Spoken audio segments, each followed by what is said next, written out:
we enjoy knowing the physicalness of that which is you.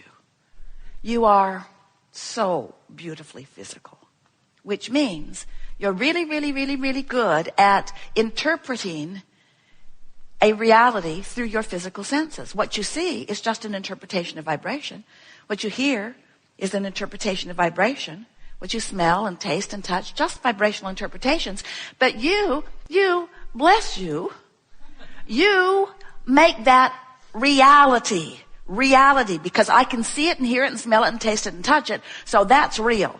And what's in the vortex, Abraham, dear friend, that vortex that you keep pointing at and telling us we should get in it, I have to tell you, we hear you say, I can't actually see or hear or smell or taste or touch anything over there. So I'm not so sure that that's a reality worth giving my attention to. And we say, that's what trips you up. Your reality that is so, you just like it so much. It calls you because you can see it and hear it and smell it and taste and touch it. So you want to see it and look at it and taste it and touch it and hear it. You want to give it your undivided attention. And we say, if you give your problem your undivided attention, you hold yourself apart from being a cooperative component to the solution. You say, but I can't see the solution, and let me tell you about the problem. I've had it for a long time. I've never liked it. It bothers me in this way, and this way, and this way, and this way. Others have it too. We have a meetup group online. And we say, if you keep keeping the problem active in your vibration, you see, that wasn't your plan. You planned to come as part of your consciousness into this physical body, explore, identify what you prefer, and as soon as you identify it, to give your undivided attention to that new preference.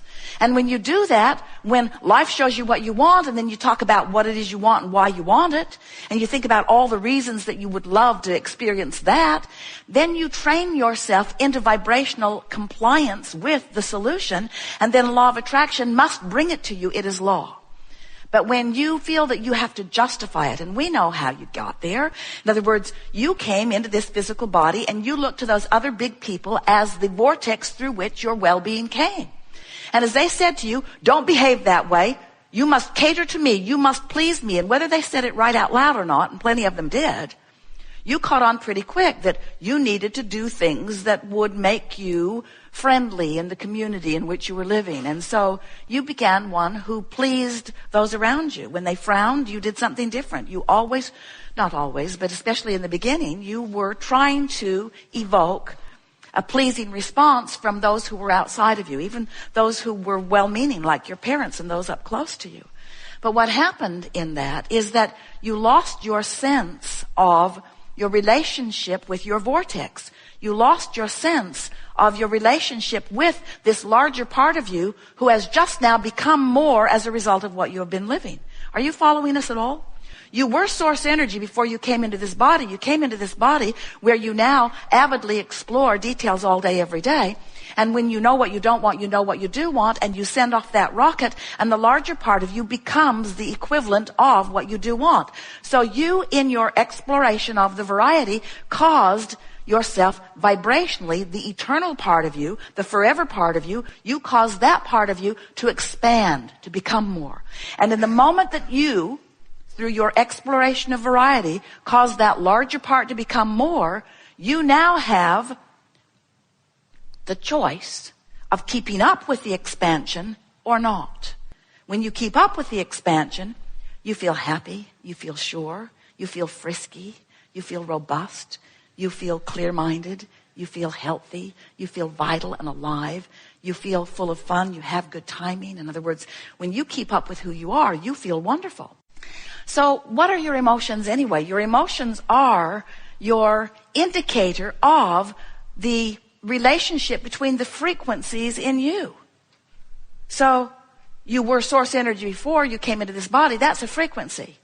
You are a point of consciousness here in this physical body. That's a frequency. There is a larger part of you still non-physically focused. That's a frequency. And those frequencies are playing off of one another, and that's what emotions are. So when you feel elation, you're tuned in, tapped in, turned on. That means the thought that you're thinking right now is in total agreement with the thought the source within you thinks, you see. Well, we can't say it to you any more clearly than that. Now, let's play together if you want to. We are eager to chew with you about anything that is important to you. And our value here to you is to help you to feel in a more obvious way your vortex connection. In other words, our value to you is to bridge you from where you are vibrationally to who you really are. And so it is our expectation that you will feel relief as you move that way. Whether you come to the hot seat or not, whether you are listening in, whether you are watching in, whether you're sitting in this chair with your eyes closed, or whether you are fully participating, whether you visit with us verbally or not, we are aware not only of who you are, but of all that you are in your vortex. And we can feel the power of that which you're reaching for. In other words, you have highlighted solutions all over the planet. There is a powerful calling of solution and answer. But the most important thing to understand is, friends, we know the answers. We have the solutions. But to you, you got to say, big hairy deal. Because if you're not in the vibrational vicinity, it doesn't matter how clearly we speak it, how clearly we spell it out. If you're not in the vibrational vicinity of the solutions that we are highlighting, you can't hear it. So this conversation that we have just had was all from our understanding that as we remind you who you really are in these very general terms, that you will release resistance and rise to the frequency of that which you are. And that's what's taken place already. You are in closer vicinity to your vortex than you usually are. You are in closer vicinity to the solutions than you seek than you've been in a very long time. So we're going to have a great deal of fun here together. And what you are going to notice is all kinds of ahas are going to begin to occur to you. You're going to feel smarter than you have felt in a very long time because you are vibrationally up to speed with the solutions that you have been looking for. You are following? So just be playful about it. There's nothing serious going on here at all. All that's happening here is that we are together in the process of assisting one another. We are helping you to come into alignment with who you are and what's in your vortex. And will the manifestation come? Yes, indeed it will. But we're trying to distract you from manifestational scrutiny. Because when you need to see it right here, right now, and you don't, now you're focused upon the absence of it. And when you focus upon the absence of it, it's an entirely different frequency than the presence of it. So now you're not a cooperative component. So if just for a little while, we could get you to be looking for the emotional manifestation. And that's a valid word, emotional manifestation. Because when you feel an emotion, it happened. It's real. It got you in your gut, didn't it? When you feel emotion, isn't it a reality? It's an indication of vibration. So as you feel an emotion, understand that that emotion is an in-the-moment reality that you can take to the bank, to the vortex. But if you are like so many humans who are exploring and launching rockets and exploring and launching rockets and exploring and launching rockets, but instead of turning to the solutions and anticipating the solutions, or even hoping for the solutions, you're justifying the need for the solution by defining in greater detail the problem, then you've been letting the problem train your vibrational frequency. And we want, in this gathering, to show you how to let the vortex train your frequency, because it can. It wants to. It's calling you constantly. In fact, do you ever have negative emotion?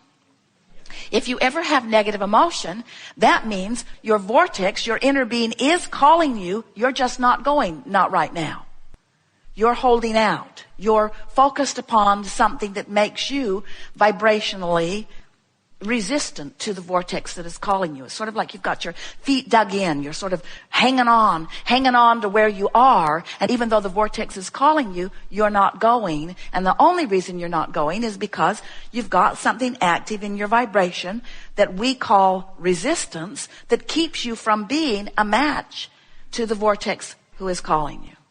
It's sort of like, if you think of this realm that you live in, and this realm that we live in, as a vibrational realm rather than a physical manifested realm, it helps you to understand this more clearly. And there's plenty in your physical world that you accept as being vibrational. You can't set your radio dial on 6:30 a.m. and hear what's being broadcast on 98.7 FM. The frequencies have to line up. And the frequency of your vortex is a very high, pure, non-resistant frequency. And if your frequency is set on trouble, then even though the vortex is calling you eternally, always will, as long as that resistance is active within you, you can't go. Now, when you croak, you'll withdraw your attention from this time-space reality, and your resistance won't be active anymore, and the vortex will take you in, and you will experience all of that explosive expansion that you've been accumulating over all of this time. We just don't think you should have to croak to go to the vortex. We think that you should be able to use your ability to focus in a way that causes you to allow yourself to be more of that which you are. Because nothing is more delicious than to be focused in your physical body and to be tuned in, tapped in, turned on to the frequency of who you really are, and having the fullness of all of that blowing through you. So that when you're talking with your grandchildren, you're who you really are. You're loving them unconditionally and seeing their value and talent, you see. When you are tuned in to the frequency of who you are, then anyone that you visit with, you see them in the wholeness of who they are. That's been the secret of masters and healers from the beginning of time. They behold you as you really are, not as you may temporarily be being, as you are depriving yourself of being all that you really are because you're fussing over something, because you've got yourself convinced that reality is the most important thing. The reality that is manifested. The house you live in, the body, how your body looks, how your body feels, your bank account. You think that that is reality. And we say, it is a part of reality. Certainly it is. And we understand why you think it is reality, because you can see it and hear it and smell it and taste it and touch it. But we want you to know it's a reality that is past tense. It's old news. Once it's manifested, it's a vibrational dinosaur. Once it is manifested, it is about something that is not as important as what's going on in your vortex. That's why, have you ever been in a new relationship and it just felt so good, and then it got old? Have you ever been on your way to a new work environment and you felt so exhilarated and excited in the beginning, and then it stopped giving you that feeling? As we watch you, and we've watched all of you, as we see humans in their fantastic exploration and expansion, we notice that the majority of the creation that you do as you create your empires and your relationships and the structures of your life, whether it is personal relationships or global relationships, whether it is monetary empires, whether it is subjects of understanding the philosophy of the world, as you are building these magnificent physical structures and creations, the majority of your work happens before you gather the first board or the first brick or the first computer or the first computer programmer. In other words, the majority of your creation happens before you begin to take any physical action, because there is a vibrational structure, a vibrational grid, a vibrational creation that takes place. It is delicious to come together with those like you who are coming more and more every day to know who you are. We've enjoyed this especially today because you came into the vortex with us and in large part knew what we knew while we knew it. Did you feel how smart you felt? In other words, didn't it make sense? Didn't you find the logic of it? Can't you feel your power? as you know who you are. We always like it when we have conversations that sort of help you to